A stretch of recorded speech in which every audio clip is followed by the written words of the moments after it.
मोहतरम ख़वातीन हज़रात अस्सलाम वालेकुम। मैं उम्मीद करता हूँ कि आप और आपके घर वाले खैरियत से होंगे।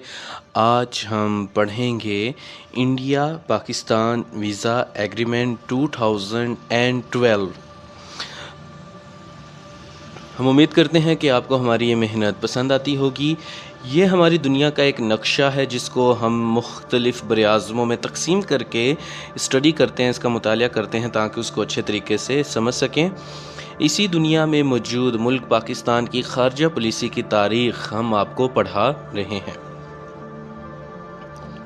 तो हम सब जानते हैं कि इंडिया और पाकिस्तान दो न्यूक्लियर स्टेट्स हैं, जौहरी हथियार रखने वाली रियासतें हैं, जिनके दरमियान ज़ीरो ट्रस्ट है, ट्रस्ट इश्यूज़ हैं।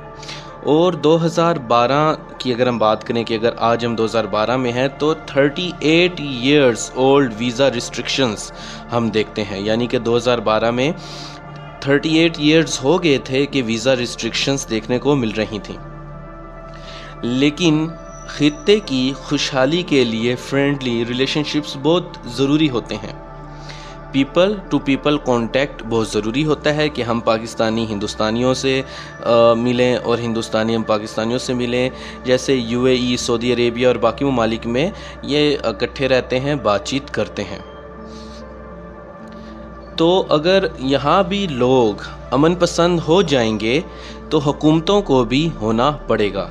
लेकिन हम देखते हैं कि आज इंडिया के अंदर, लेकिन अगर हम आज के इंडिया की बात करें तो वहाँ पर आरएसएस की सोच बहुत इंतहा पे है, हिंदुत्वा टेररिज्म इंतहा पे है, मोदीत्वा दहशतगर्दी अपनी इंतहा पर है, आर्य समाज की दहशतगर्द सोच अपनी इंतहा पे है, शुद्धि संगठन जैसी तहरीकें, दहशतगर्द तहरीकें कभी भी शुरू हो सकती हैं और तंग नज़री का दौर है। तो कल के दुश्मन आज दोस्त भी हो सकते हैं। जैसे हम देखते हैं कि वर्ल्ड वार 1 और वर्ल्ड वार 2 के अंदर यूरोपियन ममालिक आपस में लड़े थे, लेकिन बाद में उन्होंने यूरोपियन यूनियन कायम की, अपने ममालिक के हालात बेहतर किए। और अगर आज उनकी मईशत थोड़ी कमज़ोर भी है और बुरा परफॉर्म भी कर रही है, लेकिन वो हमारी मईशतों से फिर भी बेहतर है, वहाँ का लिविंग स्टैंडर्ड फिर भी थोड़ा बेहतर है। और वह नेटो बनाते हैं, यूरोपीय यूनियन बनाते हैं और अपने मामलात हल करते हैं। और आज हम देखते हैं कि यूरोप तरक्की याफ्ता इलाका है और मेन जो साइक्लिक चेन प्रोसेस है या साइक्लिक प्रोसेस आप उसे कह सकते हैं, साइक्लिक प्रोसेस है कि अमन, पीस, वो होगा तो तिजारत होगी यानी बिजनेस एंड ट्रेडिंग, तो वो होगा तो वेल्थ जनरेशन होगी, वो होगा तो ह्यूमन डेवलपमेंट इंडेक्स बेहतर होगा यानी अमन होगा तो तिजारत होगी, तिजारत होगी तो दौलत आएगी, दौलत आएगी तो ज़िंदगी बेहतर होगी। तिजारत उसी वक्त होगी जब दोस्ती होगी अमन के दौर में। और वैसे भी अगर ये दोनों मुल्क आपस में लड़ पड़े तो न्यूक्लियर वेपन्स के ख़तरात तो इतने हैं कि अगर सिर्फ इंडिया पाकिस्तान में जंग होती है तो इनके पास इतने न्यूक्लियर वेपन्स हैं कि दुनिया की आबादी ही आधी से कम रह जाएगी, क्योंकि उसके जो न्यूक्लियर वेपन्स के आफ्टर इफ़ेक्ट्स हैं उसकी वजह से जो पूरी दुनिया में आइसे जाएगी। और उसकी वजह से अगर न्यूक्लियर क्लाउड बहुत ज़्यादा फैल जाता है तो सूरज की रोशनी नहीं आएगी, सूरज की रोशनी नहीं आएगी तो एग्रीकल्चर बर्बाद हो जाएगा, एग्रीकल्चर बर्बाद होगा तो लोग भूखे मर जाएंगे। तो हमें क्या करना है, हमें मुस्बत सोच रखनी है, हमें एतमाद कायम करना है, अमन और सलामती की बात करनी है। बरसगीर में अगर आज हम देखें 2025 के अंदर तो आज इंडिया के अंदर तकरीबन 1 अरब 40 करोड़ लोग हैं, पाकिस्तान के अंदर 25 करोड़ लोग हैं, तो ये तकरीबन 1 अरब 70 अप्रोक्सीमेटली, लेकिन ये कर लें कि 1 बिलियन एंड 65 करोड़ लोग सिर्फ इंडिया पाकिस्तान में रहते हैं। और पाक भारत जंग करने वालों को अपने मुल्कों के गरीब लोगों का सोच लेना चाहिए। पाकिस्तान में भी करोड़ों लोग गुर्बत की सतह से नीचे बिलो पॉवर्टी लाइन रह रहे हैं और हिंदुस्तान के अंदर भी करोड़ों लोग बिलो पॉवर्टी लाइन रह रहे हैं। इन लोगों का कोई इतना लेना देना नहीं है आपस की दुश्मनी से। और इंडिया के अंदर भी बड़े बाकमाल लोग हैं, डॉक्टर्स हैं, इंजीनियर्स हैं, उनकी सिविल सोसाइटी है, काफ़ी अच्छी है, जो तारीफ़ बनती है वो करनी चाहिए। लेकिन एक पागलों का टोला है वो हुकूमत में आके बैठा हुआ है और मसला यह है कि जो उनकी सोच है वो सोशल मीडिया पे बहुत ज़्यादा आम होती चली जा रही है और जो सेंसिबल लोग हैं इंडिया के अंदर वो कम होते जा रहे हैं। तो नॉन डिप्लोमेटिक अगर हम इसकी बात की जाए कि इस एग्रीमेंट में क्या था, तो इसके 6 पॉइंट है। पहला ये था कि जो नॉन डिप्लोमेटिक वीज़ा है वो 45 दिन के अंदर 45 डेज़ में इशू होगा। डिप्लोमेटिक वीज़ा 30 दिन के अंदर अंदर, यानी कि कोशिश की जाएगी कि 1 महीने से पहले इशू किया जाए। और जो 65 ईयर्स ओल्ड हैं या 12 साल से छोटी उम्र के लोग हैं उनको वीज़ा ऑन अराइवल की सहूलत मिलेगी। पॉइंट नंबर 3 ये है कि जो टूरिस्ट डेस्टिनेशन है उनको 3 से बढ़ाकर 5 कर दिया गया और टूरिस्ट वीज़ा की ड्यूरेशन 6 महीने कर दी गई। और जो ग्रुप होगा वो 10 से 50 लोगों का ग्रुप हो सकता है, वो एज अ टूरिस्ट आ सकते हैं और अपनी बसेस वगैरह मैनेज कर सकते हैं। जो ट्विन बिजनेसेस हैं दोनों मुल्कों के अंदर, उसमें जो बिज़नेस कैटेगरी वीज़ा है उसको 1 साल के लिए बढ़ा दिया गया।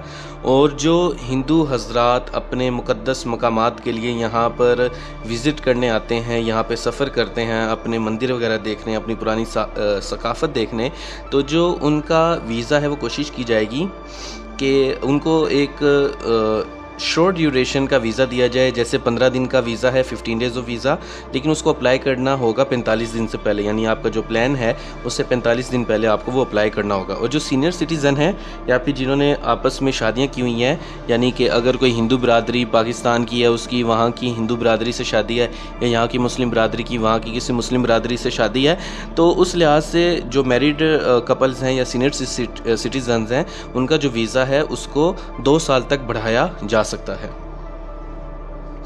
तो अगर हम बात करें तो ये लिबरलाइजेशन थी, लिबरलाइज्ड किया गया था वीज़ा एग्रीमेंट को ताकि उम्मीद कायम की जा सके, ताकि लोगों के दरमियान एतमाद बहाल किया जा सके, लोगों को मुश्किल प्रोसेस से बचाया जा सके, पीपल टू पीपल कॉन्टैक्ट हो सके, कॉन्फिडेंस आ सके, बॉर्डर के ऊपर ट्रेड हो सके, उसकी एक्टिविटी इंक्रीज़ हो सके, और जो ट्रस्ट डेफिसिट है, एतमाद की कमी है, उसको कम किया जा सके, और दोनों मुल्कों की जो मईशत है वो बेहतर हो, सोशल जो कंस्ट्रक्शन है वो बेहतर हो, अमन की आशा पे कायम किया जाए, जंग के ख़तरात को कम किया जाए और काम किया जाए ताकि दोनों जगह के जो लोग हैं वो तरक्की करें और खुशहाली हासिल करें।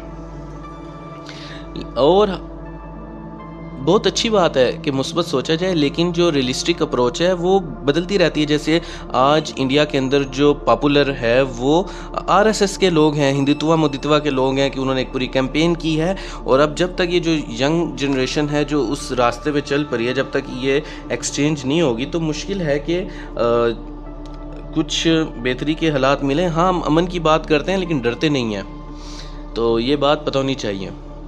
और हिस्ट्री ये बताती आई है कि जो सिक्योरिटी है वो बहुत ही फ्रजाइल होती है, जो ट्रस्ट होता है मुल्कों के दरमियान अक्सर बहुत फ्रजाइल हो जाता है। और दो ऐसे मुल्क, फ्रजाइल यानी नाजुक, और दो ऐसे मुल्क जिनकी आपस में हिस्ट्री है वॉर्स की, ट्रस्ट डेफिसिट यानी एतमाद की कमी। तो अगर तारीख़ है जंगों की, एतमाद की कमी की, तो जो ट्रस्ट होता है वो बहुत फ्रजाइल होता है, जो पीस होता है, अमन होता है, बहुत फ्रजाइल होता है, नाजुक होता है। और जो रियलिज़म है वो ये है कि ठीक है आप बेहतर हालात की उम्मीद रखें लेकिन ख़ुद को जंग के लिए भी तैयार रखें। और जो पॉपुलर अप्रोच होती है, जैसे आज एक नफ्सियाती टोला हिंदुस्तान का हुक्मरान है, हालांकि साइकोलॉजिस्ट और लोग मौजूद हैं, दवाइयाँ मौजूद हैं, पता नहीं फिर भी। और हाँ, इंडियन समाज अच्छा है, उनको देखना चाहिए कि उन्होंने किन लोगों को अपना हुक्मरान बना लिया है।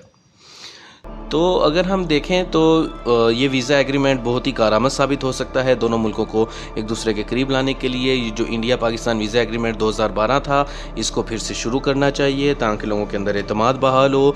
और अगर दोनों मुल्क आपस में जंग लड़ते हैं तो ये देख लें कि जो हारता है वो तो हारता है, लेकिन जो जीतता है उसके यहाँ भी शहादतें होती हैं, उसका भी माली नुकसान होता है।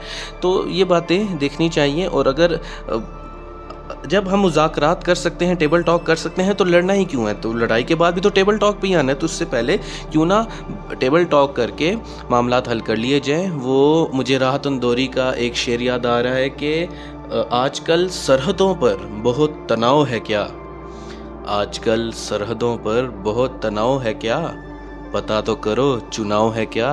तो इंडिया के अंदर तो आज भी पाकिस्तान के नाम के ऊपर इलेक्शन लड़ा जाता है। हमारे यहाँ एक वक्त होता था जो इंडिया का यार है, गद्दार है, वो किससे ख़त्म हो गए, मुशर्रफ दौर से ही ख़त्म हो गया, आज तो 2025 है।